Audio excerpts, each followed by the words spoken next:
I mean, it depends on the person, but I think a normal reaction is fear, anxiety, uncertainty. You know, it's scary not to have your power or not to know if your house is going to be there from one day to the next. So I think a wide range of reactions could be considered like normal. If it was 1 year where there were lots of fires or lots of kind of unexpected natural events or power outages, that'd be one thing. But I think as it keeps going, you know, people's anxiety levels can kind of rise and kind of stay somewhat heightened.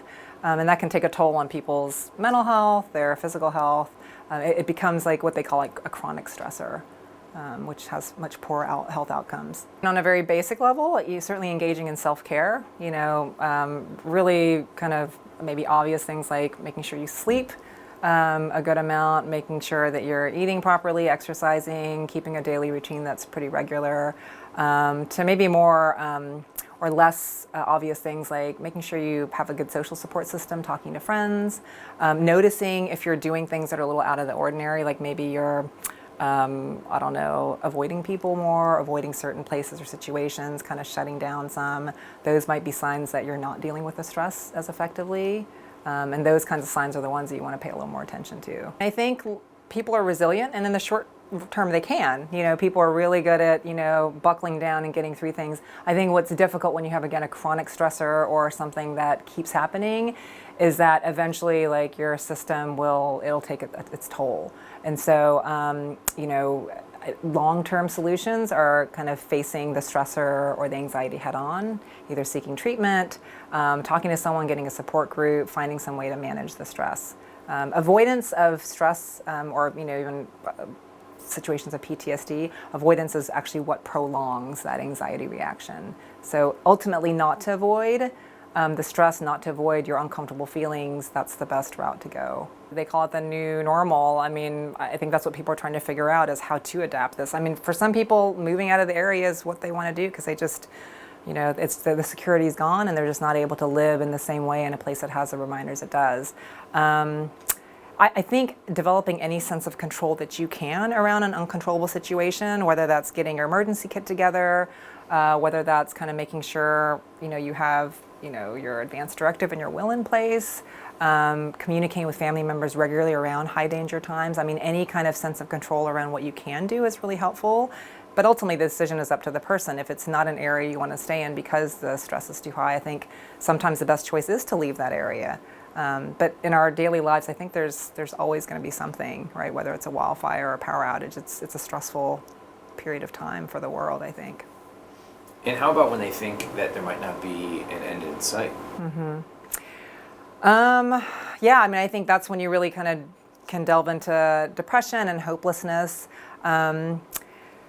I think differentiating between what, where there may not be an end in sight in terms of, like, for example, a natural disaster, right? You can't really predict. There may not be an end in sight for fires. However, there can be an end in sight for what you can do for your own life or your own kind of sense of security and control, right? So again, finding a less dangerous or less fire-prone place to live, having a generator for backup, you know, in the case the power does go out, you know, finding an escape route for yourself. I mean, the end in sight, none of us have an end in sight in terms of, like, being able to predict ultimately what's, you know, going to be dangerous for us, but you can do things, smaller things around your daily life that could lend a sense of control. It's really important to recognize that we all experience a level of chronic daily stress. You know, even if you're not in a fire-prone area, like listening to the news or, you know, hearing about friends who have been evacuated, all that stuff builds up, you know. So I think, again, being in tune with, you know, your own body and your own kind of habits and patterns, being aware that it affects all of us, the fires, you know,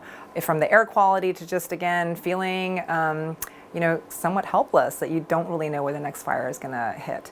That's where, again, like, taking care of yourself, self-compassion, mindfulness, meditation, exercise, seeking social support, all those things can be really helpful. And then ultimately, if you need to seek professional help, then that's also a good route. Some people don't have good social support systems, or they may not feel comfortable talking to a family member or friend, like they don't want to burden them. And so that's one route, is a professional counselor is kind of that person who it's their job to listen.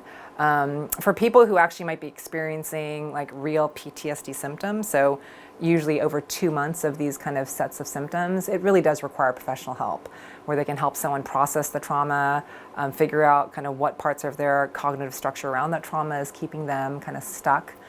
So that's where professional help can really be appropriate. When the natural there's a natural reaction to trauma that most people have, which is, the anxiety, the fear, the flashbacks, the nightmares. That's actually pretty normal for a shorter period of time. But for some people, usually after a couple months is the clinical point, they don't go away, those symptoms. And that's when we kind of define that as being a PTSD reaction. And that's when professional help is probably the best route for people. Typical symptoms are, having intrusive thoughts about the event, right? You can't stop thinking about it. Some people have nightmares. Avoidance is a really big symptom. So avoiding reminders of the trauma, avoiding discussions about the trauma, avoiding the place or something that looks like the place where it happened. Irritability, mood symptoms, having negative thoughts about yourself related to the trauma. All those are common symptoms of trauma. And again, if those last for more than 2 months and they're impacting someone's functioning, it could range from difficulty going to work to not going to work, not answering your phone, maybe not going out to see friends, not being able to sleep, your appetite's lower, things like that. Those are some clinical suggestions of PTSD or trauma. What is actually amazing is that people are pretty resilient. They're traumatized, but then in a few months I see them and they've moved, they have a new house, and they're really sad, but they're finding new jobs. The human spirit is really remarkable in lots of ways. It's pretty. That's why I love this work, is because you see people do the unimaginable.